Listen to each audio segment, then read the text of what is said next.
2.21 નંબરનો દાખલો જોઈએ। સ્વાધ્યાયના 2.21 નંબરના દાખલાની રકમ બરાબર જોજો કે બે વિદ્યુત ભારો -q અને +q અનુક્રમે 0 0 -a એટલે કે x યામ 0 y યામ 0 અને z યામ જે છે એ -a જેટલા અંતરે છે। એટલે કે -q વિદ્યુતભાર -za જેટલા અંતરે મૂકેલો છે z અક્ષ પર અને +q વિદ્યુતભાર 0 0 અને a જેટલા અંતરે મૂકેલો છે। ખ્યાલ આવ્યો આ વસ્તુમાં? આવું આપણને રકમ આપેલી છે। ધ્યાનથી રકમને જોજો તો તમને એટલો તો આઈડિયા આવશે કે અહીંયા આગળ ડાયપોલ છે -q અને +q અને બે વિદ્યુતભાર વચ્ચેનું અંતર 2a જેટલું છે। ખ્યાલ આવ્યો આ વસ્તુમાં? ઓકે, આપણને પહેલો પ્રશ્ન એવો પૂછેલો છે કે 0 0 અને z x યામ 0 y યામ 0 અને z યામ z એટલે z અક્ષ પર અને x y બિંદુએ વિદ્યુત સ્થિતિમાન કેટલું છે તે મેળવવાનું કીધેલું છે। ખ્યાલ આવ્યો? એટલે કે z અક્ષ પર વિદ્યુત સ્થિતિમાન કેટલું છે એટલે z બિંદુએ અને x y બિંદુએ વિદ્યુત સ્થિતિમાન કેટલું છે એ મેળવવાનું છે। ખ્યાલ આવ્યો આ વસ્તુમાં વિદ્યાર્થી મિત્રો? ઓકે, તો આપણે સોલ્યુશન સ્ટાર્ટ કર્યા પહેલાં આપણે આકૃતિ દોરી લઈએ કે આકૃતિ કઈ રીતે આવશે। તો કે જોજો બરાબર કે બે વિદ્યુતભારોમાંથી -q અને +q અનુક્રમે 0 0 અને -a પર છે। માની લો કે આપણે આ જે ઊભી જે અક્ષ છે એને આપણે z અક્ષ કહીએ, આ અક્ષને આપણે y અક્ષ કહીએ, ઉગમ બિંદુ O અને અહીંયા આગળ જે ત્રીજી આ બંનેને લંબરૂપે જે અક્ષ મળે એ અક્ષને આપણે x અક્ષ કહીએ। 3 ડાયમેન્શનમાં યાદ રાખવાનું છે। આ ઊભી જે અક્ષ છે એ z અક્ષ, આડી જે અક્ષ છે એ y અક્ષ અને અહીંયા આગળ જે બંનેને લંબરૂપે અક્ષ આવશે એ અક્ષને કહેવામાં આવે x અક્ષ। ખ્યાલ આવ્યો આ વસ્તુમાં વિદ્યાર્થી મિત્રો? ઓકે, આને કહી દઈએ યામ પદ્ધતિનું ઉગમ બિંદુ O। ખ્યાલ આવ્યો? હવે આપણે ડાયપોલને મૂકીએ તો તો કે જો -q વિદ્યુતભાર ક્યાં છે તો કે z અક્ષ પરના -a જેટલા અંતર એટલે માની લો કે ઉગમ બિંદુથી અહીંયા આગળ આટલું અંતર જે છે એ a જેટલું અંતર છે, પણ z અક્ષમાં પણ ઋણ z અક્ષમાં એટલે અહીંયા આગળ જે અંતર છે એ માઇનસ કહેશું આપણે। તો અહીંયા આગળ જે અંતર છે એ -a જેટલા અંતરે -q વિદ્યુતભાર મૂકેલો છે। ખ્યાલ આવ્યો? અને +q વિદ્યુતભાર જે છે એ +a જેટલા અંતરે છે એટલે અહીંયા આગળ છે +q વિદ્યુતભાર એટલે આટલું જે અંતર છે એ કહેવામાં આવે +a જેટલું અંતર। ખ્યાલ આવ્યો આ વસ્તુમાં વિદ્યાર્થી મિત્રો? એટલે આ જે યામ છે 0 0 a થશે, આ જે યામ છે એ થશે 0 0 - a યામ થશે। ખ્યાલ આવ્યો આ વસ્તુમાં વિદ્યાર્થી મિત્રો? ઓકે, આ આડી y અક્ષ, ઊભી z અક્ષ અને એ બંનેને લંબ રૂપે x અક્ષ છે। ખ્યાલ આવ્યો? હવે આપણને કીધું છે કે 0 0 z એટલે z અક્ષ પરનું બિંદુએ આપણે વિદ્યુત સ્થિતિમાન મેળવવાનું છે। ખ્યાલ આવ્યો આ વસ્તુમાં વિદ્યાર્થી મિત્રો? z અક્ષ એટલે આ ઊભી અક્ષ પરના બિંદુએ વિદ્યુત સ્થિતિમાન મેળવવાનું છે। આપણે ધારી લઈએ, ધારો કે +q વિદ્યુત ભારથી ઉપર z અક્ષ પર ઉપર તરફ એટલે +z અક્ષ પર +q વિદ્યુત ભારથી P બિંદુએ વિદ્યુત સ્થિતિમાન ધારો કે આપણે મેળવવાનું છે એવું પહેલાં ધારી લઈએ। ખ્યાલ આવ્યો આ વસ્તુમાં? પહેલાં +q વિદ્યુતભારથી ધારીશું અને પછી -q વિદ્યુતભારથી P બિંદુએ વિદ્યુત સ્થિતિમાન મેળવીશું। ખ્યાલ આવ્યો આ વસ્તુમાં વિદ્યાર્થી મિત્રો? ઓકે, તો સૌ પ્રથમ કિસ્સો 1 એટલે કેસ 1, ધારો કે P બિંદુ +q વિદ્યુતભારથી એટલે +q વિદ્યુતભારથી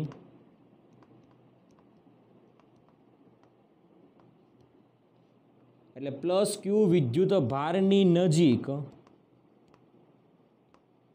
વિદ્યુત સ્થિતિમાન મેળવવાનું છે। ખ્યાલ આવ્યો આ વસ્તુમાં? ઓકે, તો આ +q વિદ્યુતભારથી P બિંદુનું અંતર આપણે કહી દઈએ કે z અંતર છે, કારણ કે આપણને z અંતરે કીધેલું છે ને। તો z બિંદુ જે છે એ P બિંદુ અહીંયા છે અને z અક્ષ પર છે એટલે z અંતર આટલું થાય। ખ્યાલ આવ્યો? ઓકે, તો +q વિદ્યુતભારથી ધ્યાનથી જુઓ આટલું અંતર થાય, એ અંતરને આપણે કહી દઈએ R1। ખ્યાલ આવ્યો? પ્લસ ક્યુ વિદ્યુતભારથી પી બિંદુનું અંતર R1 કહી દઈએ અને માઇનસ ક્યુ વિદ્યુતભારથી પી બિંદુનું અંતરને આપણે R2 કહી દઈએ એટલે આટલું અંતર જે થશે એ અંતર થશે R2. ખ્યાલ આવ્યો આ વસ્તુમાં વિદ્યાર્થી મિત્રો? ઓકે, આગળ જોઈએ કે પી બિંદુએ વિદ્યુત સ્થિતિમાન જે છે એ પ્લસ ક્યુ અને માઇનસ ક્યુ બંને વિદ્યુતભારને કારણે મળે માટે પી બિંદુએ વિદ્યુત સ્થિતિમાન ધન વિદ્યુતભારની નજીક છે એટલે એને કહી દઈએ વી પ્લસ એટલે ધન વિદ્યુતભારની નજીકના પી બિંદુએ વિદ્યુત ક્ષેત્ર કેટલું આવશે તો કે વી કે ક્યુ પ્લસ ક્યુને કારણે વિદ્યુત સ્થિતિમાન ધન આવશે કે ક્યુ અપોન અંતર થશે R1 પ્લસ માઇનસ ક્યુને કારણે સ્થિતિમાન માઇનસ કે ક્યુ અપોન આર એટલે આગળ આવશે માઇનસ કે ક્યુ અપોન આર એટલે અંતર કેટલું છે તો R2 કહીએ. ખ્યાલ આવ્યો આ વસ્તુમાં? પ્લસ માઇનસ થશે એટલે સૂત્ર બનશે કે ક્યુ અપોન R1 માઇનસ કે ક્યુ અપોન R2. ધ્યાનથી જુઓ, R1 એટલે કેટલું અંતર થશે તો કે આખા ઝેડમાંથી એ જેટલું બાદ કરો એટલું અંતર R1 થશે અને R2 કેટલું અંતર થશે ઝેડમાં એ જેટલું ઉમેરો એટલું અંતર થશે. એટલે અહીંયા આગળ કહી દઈએ કે R1 એટલે શું કહી શકાય તો કે ઝેડ માઇનસ એ અને R2 એટલે શું કહી શકાય તો કે ઝેડ પ્લસ એ. ખ્યાલ આવ્યો આ વસ્તુમાં વિદ્યાર્થી મિત્રો? ઓકે, હવે કે ક્યુને કોમન કાઢી લઈએ તો વી પ્લસ એટલે ધન વિદ્યુતભારની નજીકના પી બિંદુએ સ્થિતિમાન તો કે ક્યુને કોમન કાઢતા વધે શું તો કે 1 ઝેડ માઇનસ એ માઇનસ 1 ઝેડ પ્લસ એ. હવે આપણે આને ક્રોસ ગુણાકાર કરાવીએ તો સૂત્ર શું બનશે બોલો?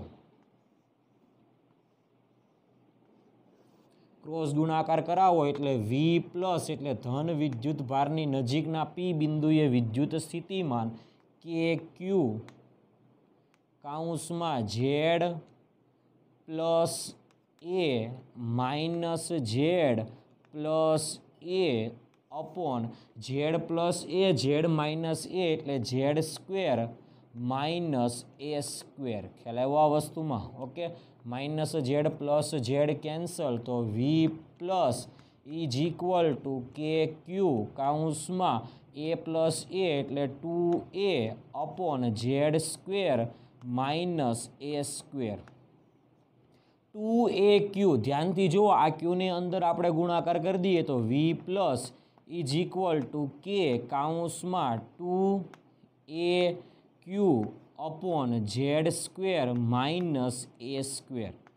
2aq એટલે એને કહેવામાં આવે ડાયપોલ મોમેન્ટ, કારણ કે ડાયપોલ મોમેન્ટનું સૂત્ર હતું P બરાબર 2a એટલે બે વિદ્યુતભાર 2a એટલે બે વિદ્યુતભાર વચ્ચેનું અંતર અને q એટલે કોઈ એક વિદ્યુતભારનું મૂલ્ય. તો 2aq ને ડાયપોલ મોમેન્ટ કહેવાય એટલે v plus is equal two kp upon z square minus a square. ખ્યાલ આવ્યો આ વસ્તુમાં વિદ્યાર્થી મિત્રો? આ હતું વી પ્લસ એટલે કે ધન વિદ્યુતભારની નજીકના પી બિંદુએ વિદ્યુત સ્થિતિમાન કેટલું છે તો કે k p upon z square minus a square. ખ્યાલ આવ્યો આ વસ્તુમાં વિદ્યાર્થી મિત્રો? ઓકે, હવે આપણે કેસ 2 લઈએ એટલે બીજો કેસ લઈએ.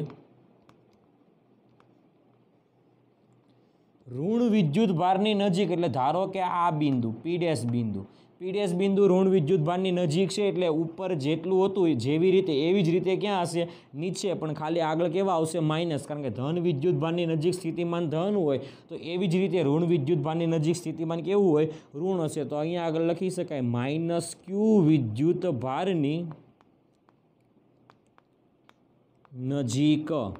તો માઇનસ ક્યુ વિદ્યુતભારની નજીક સ્થિતિમાન કેટલું આવશે વી માઇનસ એટલે માઇનસ ક્યુ વિદ્યુતભારની નજીકના પી બિંદુએ વિદ્યુત સ્થિતિમાન આગળ આવશે માઇનસ કે પી upon z square minus a square. ખ્યાલ આવ્યો આ વસ્તુમાં? આ બંને કેસને આધારે સમીકરણ 1 અને સમીકરણ નંબર 2 એ ઝેડ અક્ષ પરના બિંદુએ વિદ્યુત સ્થિતિમાન મળે છે. ખ્યાલ આવ્યો આ વસ્તુમાં વિદ્યાર્થી મિત્રો? ઓકે, આગળ વાત કરીએ. આ ઝેડ અક્ષ પર બિંદુએ મળી ગયું, હવે આપણે એક્સ અને વાય બિંદુએ મેળવવાનું છે. ધ્યાનથી જોજો, આપણે આ ડાયપોલની કઈ અક્ષ છે આપણે વાત કરેલી કે માઇનસ અને પ્લસ એટલે આના ડાયપોલની અક્ષ કહેવાય. ખ્યાલ આવ્યો? અને એને જે લંબરૂપે અક્ષ હશે એને વિષુવવૃત્ત રેખા કહેવાય.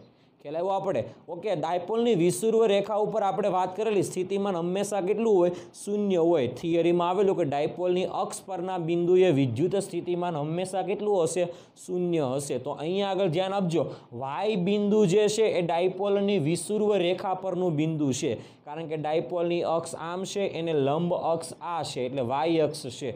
એટલે વાય અક્ષ પરના કોઈ પણ બિંદુએ વિદ્યુત સ્થિતિમાન કેટલું થશે? શૂન્ય. સ્થિતિમાનની વાત કરીએ છીએ, ક્ષેત્રની વાત કરતા નથી. ડાયપોલની સ્થિતિમાન એટલે વિષુવવૃત્ત રેખા ઉપર સ્થિતિમાન એનું શૂન્ય આવેલું, આપણે થિયરીમાં વાત કરેલી. તો આ વાય અક્ષ એ ડાયપોલની વિષુવવૃત્ત રેખા થાય, માટે એ વાય અક્ષ પરના બિંદુએ વિદ્યુત સ્થિતિમાન કેટલું આવશે? શૂન્ય. એવી જ રીતે એક્સ અક્ષ એટલે આપણે આ કીધેલી 3 ડાયમેન્શનમાં વિચારવાનું કીધેલું. આ જે એક્સ અક્ષ છે ને એ માની લો 3 ડાયમેન્શનમાં આમ છે. ખ્યાલ આવ્યો? બોર્ડને લંબરૂપે બહાર આવે છે. તો એ પણ ડાયપોલને લંબરૂપે જ રેખા છે. એટલે એનો મતલબ એવો કે એક્સ અક્ષ પણ વિષુવવૃત્ત રેખા થશે અને વાય અક્ષ પણ વિષુવવૃત્ત રેખા થશે. માટે એક્સ અક્ષ અને વાય અક્ષ બંને વિષુવવૃત્ત રેખા હોવાથી બંને અક્ષ પરના કોઈ પણ બિંદુએ વિદ્યુત સ્થિતિમાન હંમેશા કેટલું આવશે? શૂન્ય આવશે. એટલે આપણે આમાં એક્સ વાય અને 0 બિંદુએ વિદ્યુત સ્થિતિમાન કેટલું આવશે? શૂન્ય આવશે. ખ્યાલ આવ્યો? એની ગણતરી આવશે નહીં. એના વાક્ય લખવાના છે જે તમને આપેલા છે, આ રીતે વાક્ય આગળ લખવાના છે. ખ્યાલ આવ્યો આ વસ્તુમાં વિદ્યાર્થી મિત્રો? એટલે કે 0 0 ઝેડ એટલે ઝેડ અક્ષ પરના બે બિંદુએ ધન વિદ્યુતભારની નજીક અને ઋણ વિદ્યુતભારની નજીક આપણને સ્થિતિમાન મળે, પરંતુ એને લંબરૂપે એક્સ અક્ષ અને વાય અક્ષ એટલે વિષુવવૃત્ત રેખા પરના બિંદુએ વિદ્યુત સ્થિતિમાન મળશે નહીં. વિદ્યુત સ્થિતિમાન કેટલું મળશે? શૂન્ય મળશે. ખ્યાલ આવ્યો વિદ્યાર્થી મિત્રો? તો આ હતો આપણો સ્વાધ્યાયનો 2.21 નંબરના દાખલાનો એ ઓપ્શન. ખ્યાલ આવ્યો? હવે આપણને બી ઓપ્શન કીધેલું છે કે વિદ્યુત સ્થિતિમાન ઉગમ બિંદુથી કોઈ પણ બિંદુના અંતર આર પર r upon a very greater than 1 હોય ત્યારે કેવી રીતે આધારિત છે તેનું સૂત્ર મેળવો. ખ્યાલ આવ્યો આ વસ્તુમાં વિદ્યાર્થી મિત્રો?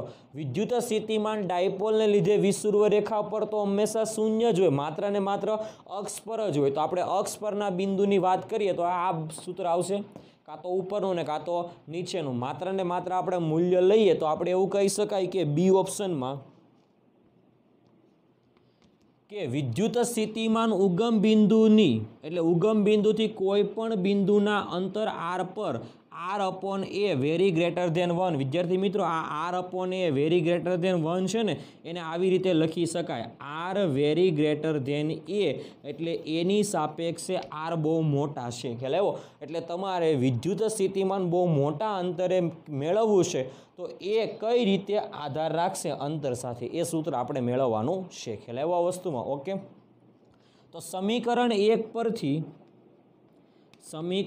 1 પરથી વિદ્યુત સ્થિતિમાનનું મૂલ્ય 1 લો કે 2 લો, બંનેના મૂલ્ય એક સરખા જ આવશે. V બરાબર KP upon Z² minus A² માં શું મૂકવાનું?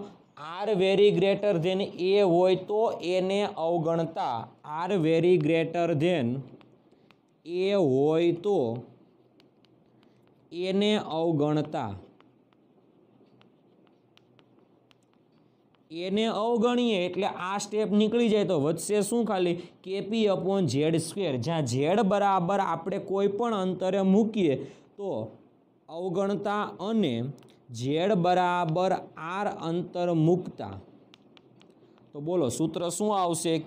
V બરાબર KP upon Z² ની જગ્યાએ આવશે r². તો સ્થિતિમાન જે છે એ V બરાબર KP upon r² અનુસાર થશે. કોનું સ્થિતિમાન? ડાયપોલને લીધે ઉદ્ભવતું સ્થિતિમાન. તો ડાયપોલનું વિદ્યુત સ્થિતિમાન.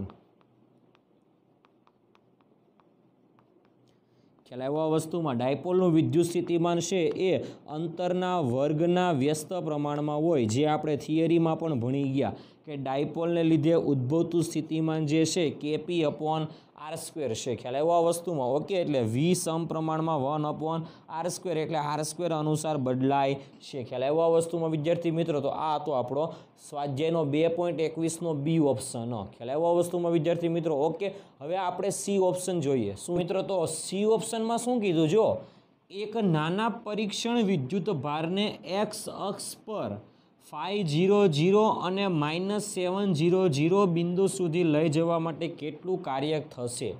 ખ્યાલ આવ્યો આ વસ્તુમાં વિદ્યાર્થીઓ? તો પરીક્ષણ વિદ્યુતભાર આપણે માની લઈએ કે ક્યુ જેટલો વિદ્યુતભાર જે છે એ પરીક્ષણ વિદ્યુતભાર છે અને એ પરીક્ષણ વિદ્યુતભારને તમારે 500 એટલે ધન એક્સ અક્ષ પરના 5 સેન્ટીમીટરના અંતરથી ઋણ એક્સ અક્ષ પરના -7 સેન્ટીમીટરના અંતર સુધી લઈ જવો છે. ખ્યાલ આવ્યો આ વસ્તુમાં? ઓકે, તો હમણાં આપણે વાત કરેલી કે માની લો કે તમારી પાસે આ ડાયપોલ છે,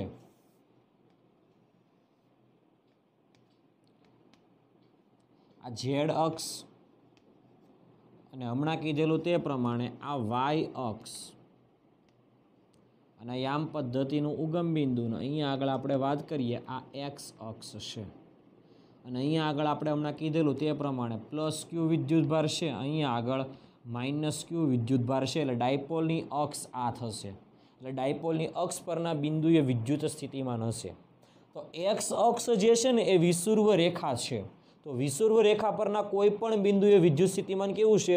શૂન્ય છે. ખ્યાલ આવ્યો આ વસ્તુમાં વિદ્યાર્થી મિત્રો? ઓકે, આપણે વાત કરેલી કરવું પડતું કાર્ય એક બિંદુએથી બીજા બિંદુએ વિદ્યુતભારને લઈ જવા માટે કરવું પડતું કાર્ય W બરાબર ક્યુ ડેલ્ટા વી, જ્યાં ક્યુ એટલે જે વિદ્યુતભારને લઈ જઈએ તે. કોને લઈ જઈએ? એક નાના પરીક્ષણ વિદ્યુતભારને. તો આ પરીક્ષણ વિદ્યુતભાર છે ને આ છે બે બિંદુએ, એટલે જ્યાંથી જ્યાં લઈ જઈએ તે બિંદુએ સ્થિતિમાન. તો આપણે કહી દઈએ ક્યુ કાઉન્સમાં સ્થિતિમાનનો તફાવત V2 માઇનસ V1. V2 એટલે -7 સેન્ટીમીટર જેટલા અંતરે સ્થિતિમાન અને V1 એટલે 5 સેન્ટીમીટર જેટલા અંતરે સ્થિતિમાન. ખ્યાલ આવ્યો આ વસ્તુમાં વિદ્યાર્થી મિત્રો? ઓકે, હવે આ -7 અને આ 5 આ બંને બિંદુ જે છે ને એ ડાયપોલની વિષુવવૃત્ત રેખા પરના બિંદુ છે. ખ્યાલ આવ્યો આ વસ્તુમાં? ઓકે, તો આ ડાયપોલની વિષુવવૃત્ત રેખા પરના બંને બિંદુએ સ્થિતિમાન તો કેવું છે? શૂન્ય છે. માટે સ્થિતિમાનનો તફાવત પણ કેવો આવશે? શૂન્ય. કારણ કે V2 માઇનસ V1 બંને શૂન્ય છે તો સ્થિતિમાનનો તફાવત કેવો હશે? શૂન્ય. તો આખું સ્ટેપ કેવું આવશે? શૂન્ય. તો કરવું પડતું કાર્ય કેટલું હશે?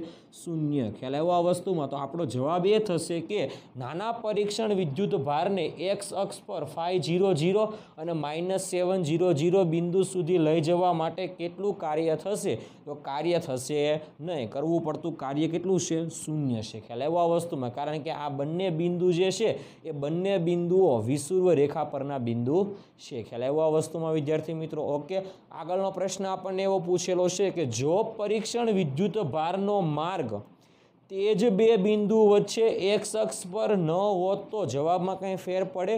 એટલે આનો મતલબ એવો થાય કે જો તમે વિદ્યુત ભારને 500 થી -700 પર તમે એક્સ અક્ષ પર નહીં પણ અન્ય માર્ગે લઈને તમે કોઈ 500 બિંદુથી -700 બિંદુએ કોઈ અન્ય માર્ગે તમે લઈ જાઓ તો કરવું પડતા કાર્યમાં કંઈ ફરક પડે તો કે નહીં? કારણ કે આપણે વાત કરેલી કે વિદ્યુત બળ જે છે એ સંરક્ષી બળ છે અને સંરક્ષી બળ માટે કરવું પડતું કાર્ય એ માર્ગ પર આધાર રાખતો નથી, માત્ર ને માત્ર પ્રારંભિક અને અંતિમ સ્થાન પર આધાર રાખે છે. તો અહીંયા આગળ પ્રારંભમાં સ્થાન જે છે એ વિષુવવૃત્ત રેખા પર છે અને અંતમાં સ્થાન છે એ પણ વિષુવવૃત્ત રેખા પર છે એક્સ અક્ષ પર. એટલા માટે એવું કહી શકાય કે તમે ગમે તે માર્ગે તમે જાઓ અને પ્રારંભમાંથી અંતમાં તમે જાઓ તો કરવું પડતું કાર્ય કેવું છે? હંમેશા શૂન્ય છે. ખ્યાલ આવ્યો આ વસ્તુમાં વિદ્યાર્થી મિત્રો? ઓકે, એટલે અહીંયા આગળ જવાબ આવશે ના. જો પરીક્ષણ વિદ્યુતભારનો માર્ગ તે જ બે બિંદુ વચ્ચે એક્સ અક્ષ પર ન હોત તો જવાબમાં કંઈ ફેર પડે તો કે નહીં? જવાબ તો હંમેશા કેટલો આવે? શૂન્ય. કારણ કે વિદ્યુત બળ એ સંરક્ષી બળ છે, માર્ગ પર આધાર રાખતો નથી. કરવું પડતું કાર્ય માર્ગ પર આધાર રાખશે નહીં. ખ્યાલ આવ્યો આ વસ્તુમાં વિદ્યાર્થી મિત્રો? ઓકે, તો સૌથી મોસ્ટ આઈએમપી દાખલો હતો સ્વાધ્યાયનો 2.21 નંબરનો દાખલો. થોડોક મોટો દાખલો છે એટલે કે વધારે માર્ક્સમાં પૂછાવાની શક્યતા છે. ખ્યાલ આવ્યો આ વસ્તુમાં? ઓકે, તો આ હતો આપણો સ્વાધ્યાયનો 2.21 નંબરનો દાખલો. ખ્યાલ આવ્યો આ વસ્તુમાં વિદ્યાર્થી મિત્રો? Okay, thank you.